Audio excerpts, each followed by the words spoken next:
When I watched Dr. Mary Claire, she recommended 5 things that we could do to help with menopause, 5 things that we can do. And so really a GLP-1 is going to help with all of these things. It really is. So except for, I don't know about this number 3, but we could talk about that. So the first thing she said was, and I found this interesting that she put this first on the list, but she put this first on the list. She said, watch your fiber intake. You should get at least 25 grams of fiber. She says it's going to help your gut microbiome. It's going to decrease your hunger cues, she said, which we know it suppresses the appetite. And she says it's going to actually help with the rate that your blood sugar level rises up. She said it's going to do all those things by increasing your fiber. And I just was thinking, okay, she was going to say sugar, right? Just sugar. I didn't realize that increasing that fiber is going to do all those things as well. So the last day, yesterday, when I tracked my meal, I got 44 grams of fiber, 43, or did I get 45? Got 45. So I remember my record was the 44. And so I got 45 grams of fiber. I want to say it was, what's today? Wednesday was Monday. It wasn't yesterday. Because yesterday, I was struggling to get in enough of my protein in there, but I still got the fiber in there.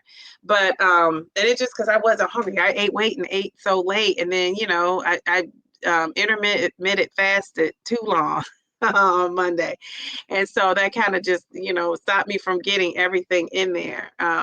Or yesterday. So I was able to get it in on Monday. So anyway, so watch your fiber intake and make sure you get 25 grams of fiber. And she said, at least. So I thought that was a good tip. If you are enjoying this video so far, subscribe to my channel if you're not subscribed and join me on my journey. The second thing she said you could do is limit your added sugars, the processed food. Limit the 25 grams of processed food or less. Now, you guys might be saying, what does that mean? She's saying like processed foods that where you're not fruits and vegetables, but anything else that has sugar that is added to it. So I'm thinking if you're eating spaghetti, if you don't make your own spaghetti sauce and can kind of monitor how much sugar you're putting in, a lot of spaghetti sauces have a ton of sugar. If you are, eating, a certain kind of dressing, your favorite dressing, check and see how many processed sugars that has.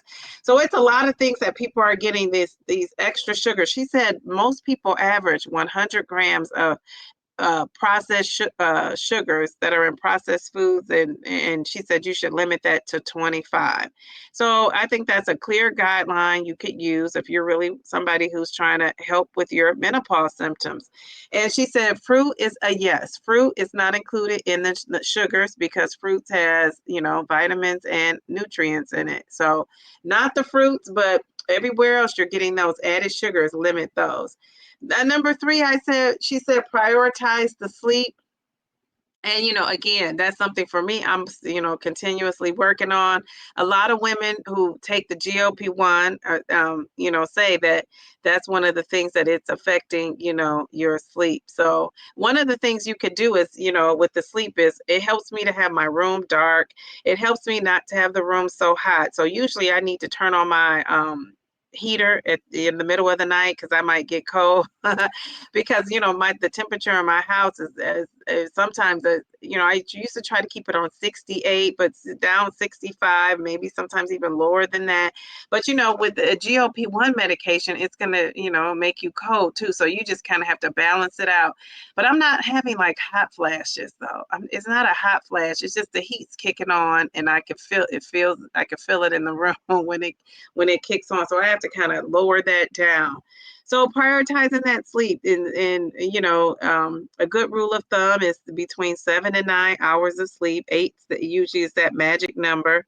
But when I get 7 hours, when I even get 6 hours, I'm so proud of myself. But 7, it's just like, there's no stopping me. I'm gonna start texting Mel and let her know how many hours of sleep I'm getting. Number 4, limit your alcohol. And I love that she did say that it affects your sleep, and I love how she's, stressed that, 1 glass of wine is okay, but anything after that is too much. And she said, really, it's going to affect your sleep. It's just going to make you not as productive, right? And I could, we know what alcohol does to you. I could totally see that. And she said, it's just not helping you at all. So if you're somebody who likes alcohol, likes to have a good cocktail, I would definitely scale back. And, she did say 1 glass of wine is probably, what you should have, and that's it. If you just, need to have alcohol. And the number 5 thing, the 5th thing that she talked about is exercise. She says movement, movement. You got to get that movement in. And this is all of what we preach on our GLP-1s, right? We preach all these things. So it just made me feel so good because we're already doing a lot of these things, right? And she says, well, back in the day and in my time, that's probably why I was never a big exerciser. I never saw like anybody in my family, any women in my family, or the guys would go and like work out with weights. My brother had like weights. I think he had weights like, the kind you buy. But as he got older, he would go to the gym. But women always never really worked out because no women in my family were overweight, right? And so working out and exercise and movement was always connected to how big you were. So if you were thin, which most of them were thin, they weren't exercising. Nobody ever talked about exercising as a form of, your bone health and bone density and working on, your muscle mass and all of that. So exercise was always related to whether you're going to be thin or not. And if you're already thin, then you weren't doing anything. And so now we know, we have debunked that. We know that that's not true. We know that that exercise and that strength training and moving your body is going to be beneficial for, helping you with, weight loss, helping you sleep. I mean, when I do work out, on those days I work out, I probably sleep the best out of those nights I'm working out. And I'm working out 3 times and most of the time 4 times a week. And so that is just, helpful. So I do notice a difference when on the days that I'm not working out. Like tonight, it's one of those nights I don't work out on a Wednesday night usually.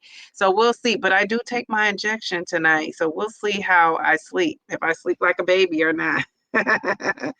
And she stressed that muscle is going to keep you healthy as you age. That muscle is going to keep you healthy, and it's as you age, the more muscle you have, the better off you'll be. And I always say, if nothing else, when you fall, you want to fall and be able to get back up and keep it moving. I know so many people that fall when they get older. It's saying I have 23 comments. Jeez Louise.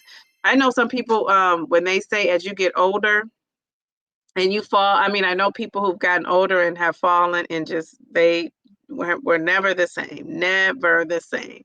So that we don't want to have that experience.